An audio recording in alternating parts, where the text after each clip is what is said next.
بسم اللہ الرحمن الرحیم۔ السلام علیکم، میں ہوں Salman Saud. Welcome to YouTube channel Salman کی بات۔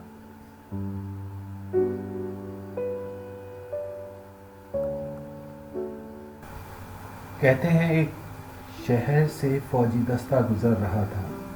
شہر والے اپنے اپنے گھروں میں دبکے ہوئے تھے۔ ان کی آنکھوں میں خوف کے سائے رقصہ تھے کہ پتہ نہیں حملہ آور لشکر ان کے ساتھ کیا سلوک کرے۔ لشکر کے وسط میں سپہ سالار کی شاندار سواری تھی۔ سپہ سالار مضبوط اور توانا بدن اور اچھے قد کا حامل ایک خوش شکل جوان تھا۔ اس کے چہرے اور انداز اور اطوار سے محسوس ہوتا تھا کہ جیسے وہ ایک شائستہ، بامروت، نرم خو لیکن پرعزم انسان ہے۔ اچانک شہر کے ایک حصے سے کچھ چیخ و پکار کی آوازیں بلند ہونے لگیں۔ کچھ لوگ فریاد کر رہے تھے۔ ان کی آوازوں میں لٹ جانے کا نوحہ تھا، بے بسی کا اظہار تھا۔ سپہ سالار نے فوراً حکم دیا اس ہنگامے کا سبب معلوم کیا جائے۔ بہت جلد سپہ سالار کو اطلاع دی گئی کہ ان کی فوج کے ایک حصے نے شہریوں کے ساتھ زیادتی کی ہے۔ سپہ سالار کو یہ سن کر بہت غصہ آیا۔ چہرے پہ طیش کے آثار نمودار ہو گئے۔ اس نے فوراً ان تمام سپاہیوں کو گرفتار کرنے کا حکم دیا جنہوں نے شہریوں کے ساتھ زیادتی کی تھی۔ سپہ سالار نے ان تمام سپاہیوں سے پوچھ گچھ کی اور انہوں نے شہریوں کے ساتھ زیادتی کا اقرار کر لیا۔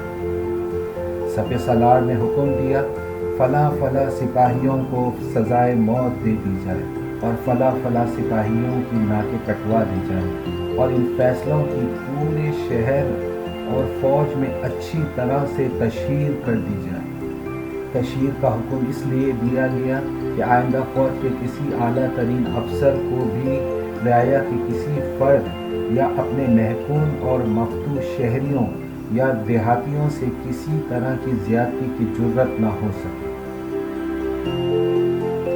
یہ سپہ سالار کوئی اور نہیں تھا، بر صغیر پاک و ہند اور مغلیہ سلطنت کا بانی عظیم حکمران ظہیر الدین بابر تھا، جنہوں نے دریائے جہلم کے کنارے واقع شہر بحیرہ سے گزرتے ہوئے اپنے فوج کے سپاہیوں کو شہریوں سے زیادتی کی سزا دینے میں ذرا سی بھی تاخیر سے کام نہیں لیا۔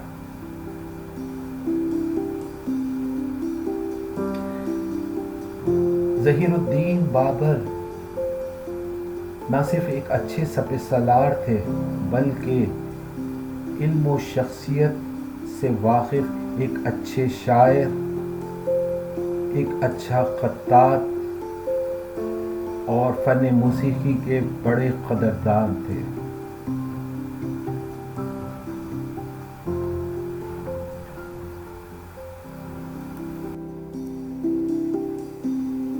مغلیہ سلطنت کا بانی اور عظیم مغل حکمران ظہیر الدین بابر نے 47 سال کی عمر پائی تھی۔ ظہیر الدین محمد بابر کی پیدائش ریاست فرغانہ کے دارالحکومت اندیجان میں، جو آج کل ازبکستان کے نام سے مشہور ہے، 14 فروری 1483 سن عیسوی میں اسی ازبکستان میں ہوئی تھی۔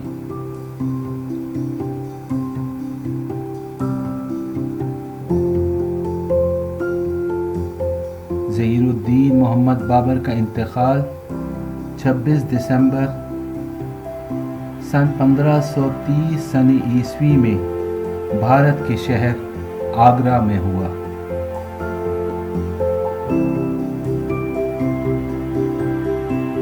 بابر کے والد کا تعلق امیر تیمور کی 5ویں نسل سے تھا اور والدہ کا تعلق چنگیز خان کی نسل سے تھا۔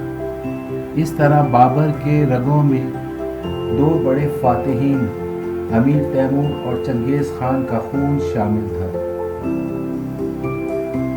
بابر کا باپ عمر شیخ مرزا ریاست فرغانہ کا حاکم تھا۔